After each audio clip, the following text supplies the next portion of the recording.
座らせていただきますわ。もう無理、疲れた。中国の上海のなんとか空港に着きました。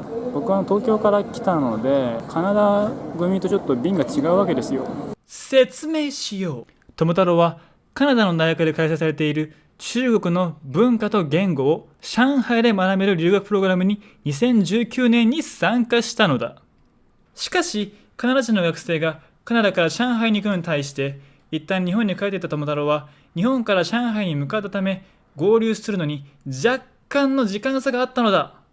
でカナダから来る人たちとちょっと合流をしたいんですけども、なんとですね、私ね、プログラムの主催者の連絡先を知りません。非常にやばいですね、これ。なんだかんだここに2時間くらいいるんだけど、2時間のうちにね、なんか3人か4人くらいの人にね、話しかけられて、怖かったです。すごい何言ってるか全然わかんないし、なんかね、僕ね、中国語マジできないんですよ。たかが知れてるわけですよ。なんか多分ね、ダーチャーとか言ってたから、なんか多分タクシー乗んないみたいなことだと思うんだけど、Sorry, I don't speak Chinese みたいな感じのこと言ってたんだけど、全然理解してくれなくて、めっちゃ怖かった。とりあえずね、カナダ組待とうかなと思うんですけど、今あと1時間くらいあるんで、45分くらいになったらちょっと到着ゲートの方でみんな待とうかなと思っている次第でございます。多分出口1個しかないから大丈夫だと思うんだけどね。はい、皆さんね、どうも久々でございますね。2時間ぶりくらいかな。私ですね、とんでもないことをやらかしました。とんでもないことです。僕はね、早く着いたんで、カナダから来るグループをね、待って一緒に合流して、でホテルバスで一緒に行く予定だったわけですよ。彼らは2時5分に着く予定だったのね、ここに。で2時5分になって待ってたわけですよ、国際便でね、ターミナル1のね。でそしたら全然来ねえのね。1時間くらい待っても来なくて、3時5分にねバスが行っちゃうんですよ。でバスが行っちゃう時間になっても来ねえから、これ俺なんかおかしいなと思ったわけですよ。何かがおかしいと。でですね、判明いたしました。僕はね、この空港にターミナルがいくつもあるということを知らなくてですね、なんと彼らが着いたのはターミナル2だったわけですね。というわけで、終わりました。でね、何がやばいってね、じゃあタクシー取ればいいじゃんって思うかもしれないの。ホテルまでタクシーあるよ。あるけどさ、お金ねえんだよね。私にノーマネーなわけよ。なんかクレジットカードあんだけどさ、使えるかどうか分かんねえわけよ。その分かんないままタクシーに乗るのもさ、やばいやん。クレジットカード使えなかったらただ乗りになっちゃうやん。初日というか、上海に着いて4時間くらいでやらかしましたね、僕は。自分を殺したいね、本当にマジでね。やばいね、マジ終わってんだよね今俺、状況的に。どうにかしてね、ホテルへ向かいたいと思います。もうはい、おはようございます。めっちゃ寝起きなんだけど、中国2日目になりました。なんとかね、ホテルに着いてみんなと合流することができました。まずね、空港でもうタクシーに乗るしかねえと思ってタクシーに乗ったんですね。でタクシー乗るまでがもうまた大変で、タクシー乗り場まで行こうと思ったら、なんか制服みたいな、制服なのかな、スーツみたいなのを着た中国人の人たちが何人もいて、名札あるよって言って、なんか私中国の公式のタクシー会社の人よみたいなことを言ってきて、そのタブレットなんか見せてきて、今から注文してあげるよとか言われて、タクシー乗り場はさすぐ目の前にあんのに、なんでタクシー呼ばなくちゃいけないのって思ったんですね。だってタクシー目の前、タクシー乗り場に行けばすぐタクシー乗れんのに、なんか怪しいなと思って、タクシー乗り場まで行こうとした時に、友達になってるからちょっとごめんねっつって言ったら、もうとか言って通してくれたんだけど、ワンチャン詐欺ってか、ワンチャンどころか全チャン、もし知ってる人がいたら教えてください。あれは詐欺なのか、それともちゃんとした会社から来てる人なのかね、ちょっと僕はすごく気になります。タクシー会社の人たちのこう群れを抜けて、なんとかタクシー乗り場まで着いたわけですよ。普通の中国人のおじさんだったんだけど、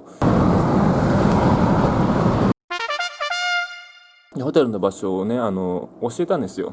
スマホ見せながらね。でもホテルの前まで着いたんですよ、ちゃんとね。もう現金持ってないわけよ。キャッシュないわけよ。クレジットカードが使えるものだと思ってたから、クレジットカードで払おうと思ってたんだけど、機械を持ってなかったのよ。そのカードリーダーがないのよ、タクシーの中にね。で、乗ってる最中に、あ、終わったと思ったね。お金払えないからどんな気持ちでタクシー乗ればいいのって感じだった。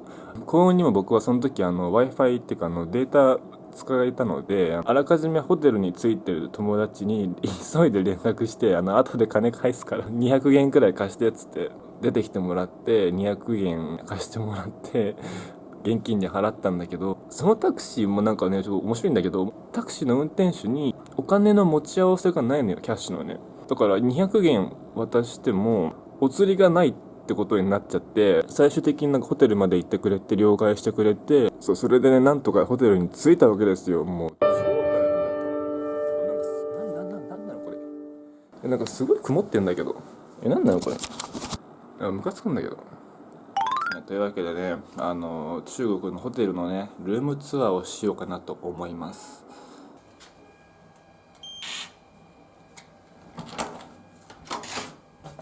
部屋を入ったらね、この鍵をね、差し込みますと、そうすると電気つきますと、東横コイン方式ですね。ここにね、鏡がございますと、髪の毛は爆発をしておりますというわけでございますと、ここにね、こうジャケットとかかけられるハンガーがねあって、ちょっとなんでこんな2個しかないって思ったけど、でここにねちょっと靴をね軽く置くスペースがありまして、でここにね、ちょっとしたデスクがあって、ここにねテレビがあります。どうせ使わねえだろっていう感じのテレビでございますと。窓でかいんだよね。窓でかい。森。こちらがねベッド。一晩寝たんで結構しわくちゃでございますけども、来た時はすごく綺麗でした。普通に僕シングルベッドかセミダブルかと思ったんだけど、ダブルかな。ダブルじゃね。こちらがシャワー兼トイレ、洗面台で、これちょっと自分のものがねあるんだけど、ドライヤーもあって、このね絶対に閉まらない棚これもう何入れんだってね、こんなとこに。でしかもこれなんかもう開いちゃってるしね、奥。もう何なのこれ、本当もうマイナスポイントですね。こちらがトイレでございますと。トイレットペーパーってさ、ここに捨てんの？それとも流していいのかな。でこちらがねシャワーでございます。なんかシャワーはね意外と快適で、こんな感じだったんだけど、これもまたなんか東横イン方式というか、ブチューってやって出すやつなんですよこれ。だけどね、あまり匂いが良くなかったので、近くのだから雑貨屋みたいなところでねパンテーンを買いました。他のホテルと比べたら多分綺麗な方なんじゃないかなと思うんだけど、いくつかマイナスポイントがありまして、マイナスポイントその1ね、金庫がない。金庫をね使おうかなと思ったんだけど、金庫がない。他のマイナスポイントはね、これが多分一番でかい。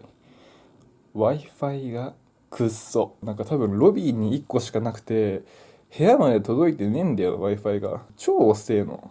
もうびっくりしたわ。部屋の掃除が行き届いてないというのは、もう承知というか、なんかもうそのつもりで来てるから、こっちは。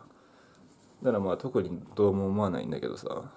今日ね、ホテルルームツアーしたんで、次からはね、違う動画をちょっと撮っていこうかなと思います。じゃあ、バイバイ。